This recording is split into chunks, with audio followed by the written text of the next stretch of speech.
तो hello guys, तो welcome to my channel और मैं हूँ जेनेवीर और आप सबका यहाँ पर स्वागत है। तो आज हम बात करने वाले हैं दरअसल ये कोतामी के बारे में। मतलब भाईजान के बारे में बात करना बनता है क्योंकि उन्होंने 4 साल से कोई भी रिस्पांस नहीं दिया था और अभी अचानक से रुकने का नाम नहीं ले रहा है। अपडेट पर अपडेट, अपडेट पर अपडेट, अपडेट पर अपडेट दिए जा रहे हैं। पहली बात तो भाईजान ने जुजुत्सु काइसन सीजन 3 का अनाउंसमेंट किया, वो भी टीजर के साथ। और दूसरी बात उन्होंने ये भी अनाउंस कर दिया कि इसे 3 वॉल्यूम में डिवाइड किया जाएगा।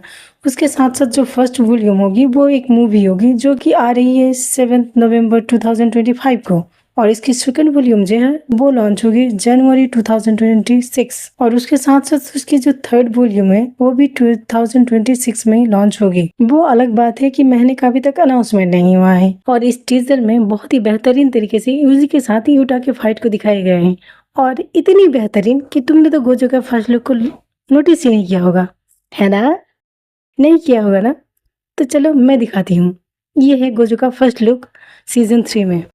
और भाई अभी यहीं पर नहीं रुकते हैं, उन्होंने अभी जुजुत्सु काइसेन का एक नया फ्रेंचाइजी अनाउंस कर दिया है जिसका नाम है मोजूरो। मतलब सच में अभी तो भाईजान बिल्कुल ऐसे कगार पर है कि 4 साल की मेहनत की कीमत तुम क्या जानोगे। 2 मिनट में सारे के सारे न्यूज पढ़ने वाले एनिमे फैंस। 4 साल की मेहनत ये होती है कि तुम्हें कुछ भी डाइजेस्ट करने के लिए पिल्स लेने पड़े। थोड़ा रुक जाओ, थोड़ा सा रुक जाओ, हमें पहली चीज तो हजम करने दो, उसके बाद दूसरी चीज अनाउंस करो। नहीं, ये भाई साहब तो अनाउंसमेंट पे अनाउंसमेंट ही किए जा रहे हैं। ये जो नया मांगा है मोजूरो, वो दरअसल जुजुत्सु काइसन की मेन स्टोरी को ही कैरी करेगा, और उसके बाद हमें उनकी स्ट्रगल, उनकी लाइफ की जो बातें हैं वो सब कुछ दिखाई जाएगी। और इस स्टोरी में जो सबसे मेन प्लॉट होगी वो है ये कि हमें यहाँ पर इकुत्सु योटा का ग्रैंड चिल्ड्रंस को दिखाया जाएगा। और इनमें से लड़की का नाम है उकुत्सु युका और लड़की का नाम है उकुत्सु सुरुगी, एक और कैरेक्टर जिसका नाम है मारू। और इस मांगे में हमें दिखाया जाएगा कि दरअसल योटा की शादी हो गई है, वो भी माकी से। हाँ, माकी से? तो फिर रिका का क्या? हाँ, यहाँ पर हमें लव रोमांस दिखाया जाएगा, वो भी माकी और योटा के बीच। और इससे साथ साथ सबसे बड़ी जो न्यूज़ है वो ये है कि ये दरअसल 8 सितंबर को आने वाली है।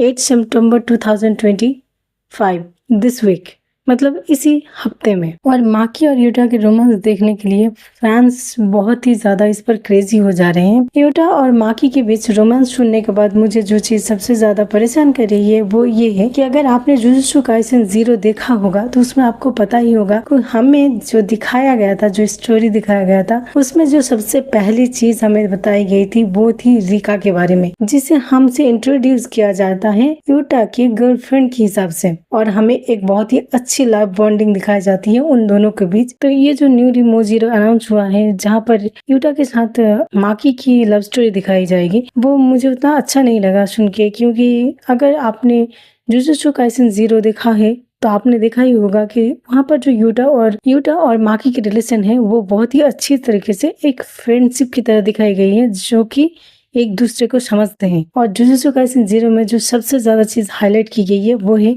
रिका और योटा की बॉन्डिंग, और वही चीज यहाँ पर कुछ और तरीके से दिखाई जाने वाली है। चलो वेट करते हैं, देखते हैं कि क्या होता है।